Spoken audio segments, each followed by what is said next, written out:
Welcome to Questions and Answers with Laurie and Sophie. I'm Laurie Boswell, co-author with Ron Larson on the Big Ideas Math series, and with me today is Sophie Murphy, joining us from Australia, as a matter of fact. Sophie, one of the questions that came to us this week that I had some conversation with the teacher, it was a middle school teacher who was lamenting that over the period of time of this virtual learning, the student participation during the synchronous opportunities had really started to decline, that students were just not logging on. And also in the asynchronous format that, students are no longer, or many students are no longer submitting their homework or submitting questions or just engaging with her.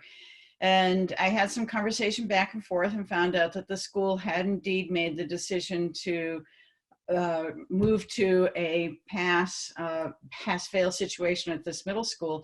And so it's not surprising for students with the accountability taken away that they would indeed start to not do the work, because there was no motivation there for them in terms of the assessment, no accountability.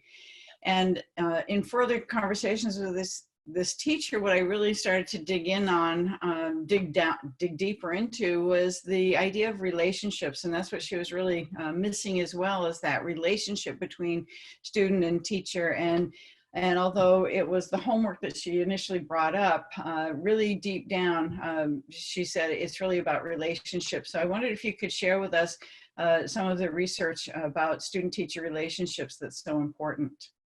Yeah, thanks, Laurie. It's great to be here.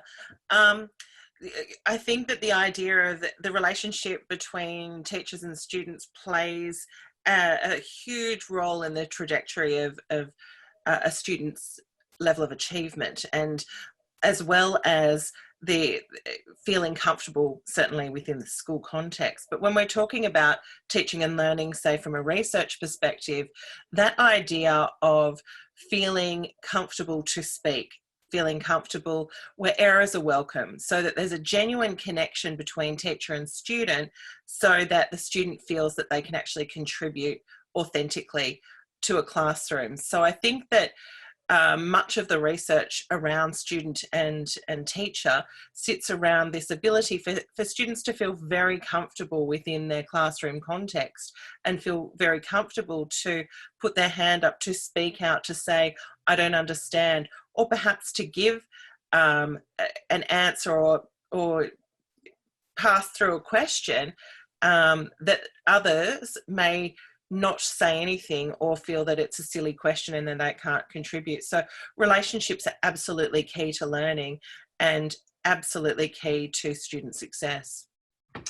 And that brings up the next question I have for you to think about and to respond to, and that is that in reading this week, I know that there are some colleges that are already discussing the fact that this fall, when we go back to school, after the summer break, that there will still be virtual learning going on in some of the large high schools that might have 3,000 to 4,000 students in them.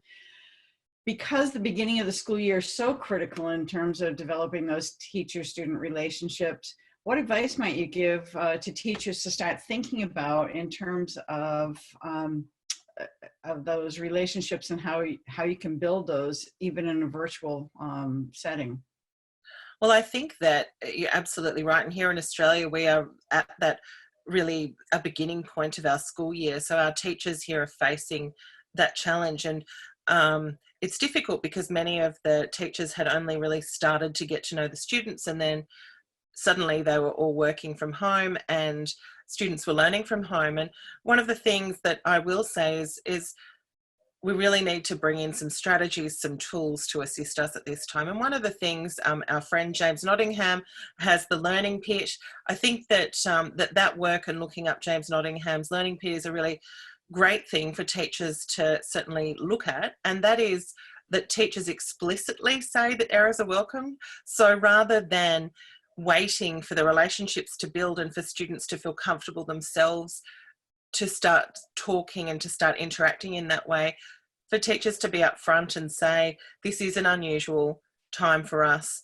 to put it out there to say that we'll be building relationships in a very different way, because the children don't know that, the students don't know that, and we need to be far more explicit in what we're saying and what we're doing and giving the reasons why. So I would say using a tool perhaps like the Learning Pit, or actually putting things out there to say that there is no right and wrong, and I'd really like you to explore this. So actually saying that to the students on a regular basis to build the relationships, because doing it in a virtual space is going to be much harder when you're reading cues and you're not seeing perhaps the eye contact or the body language, in that when a student is feeling not themselves, or they're feeling elated that they want to share something, or so you can't read those cues. So I think being explicit, getting a toolkit, and that is certainly one that comes to mind, is to say learning is hard, and as we go through and we move from surface to deep to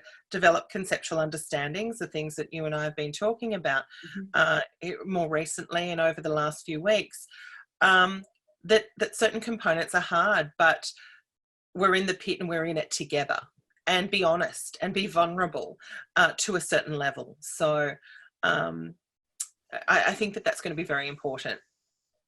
Right, and thank you for sharing that, and thank you for bringing up the work of James Nottingham, because certainly that's one of the things that we can be doing now as we are thinking about closing out this school year, is that there's still time for professional development, and the professional development doesn't have to happen in the summer, it doesn't have to happen as we start the new school year, but there are many opportunities still to work on those relationships, and to work on our own relationship with our content and with our own professional learning.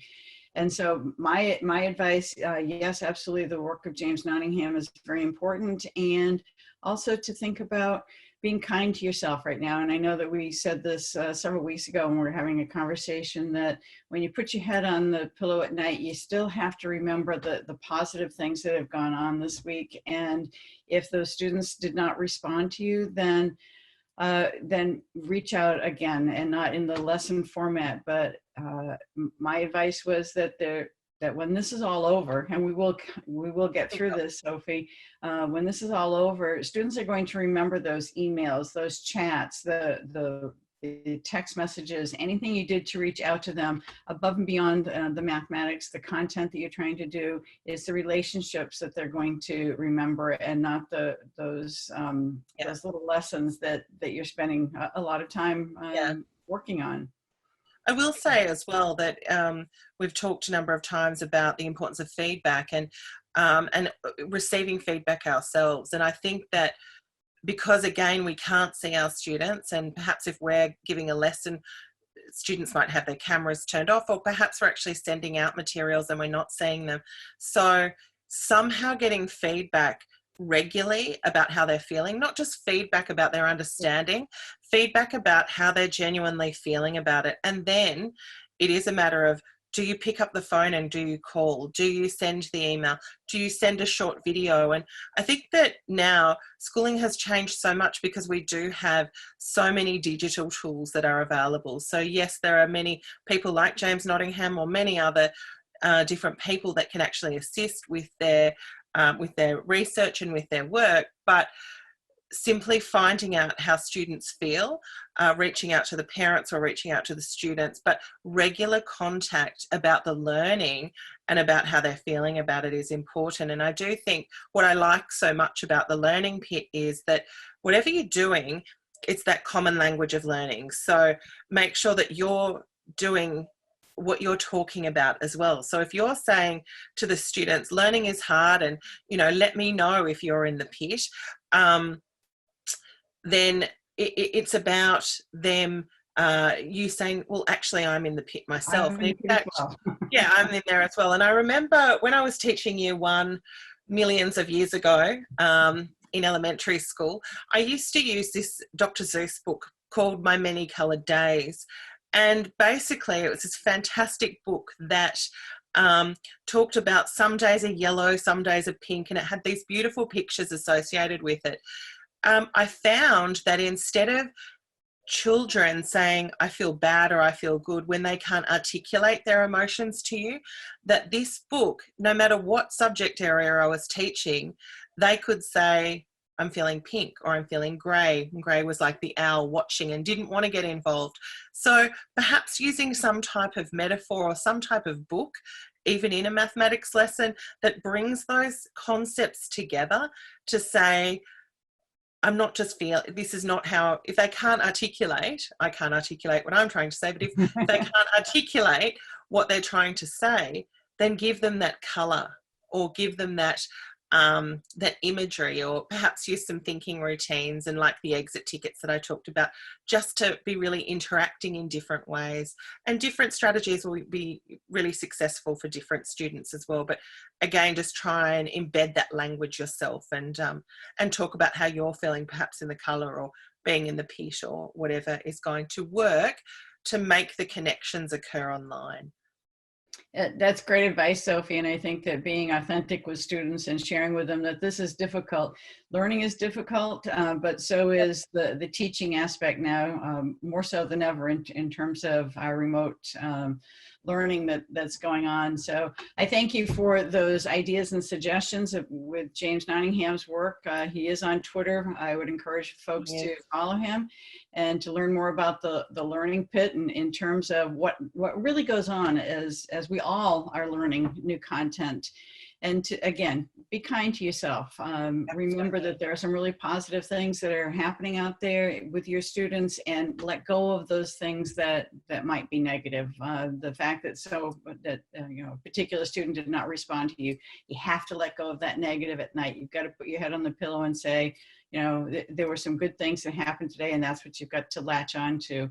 And to continue to reach out to students, maybe with the language that Sophie has offered here, and continue to build those relationships. Those are still going to be vitally important, not only now, but moving into the future.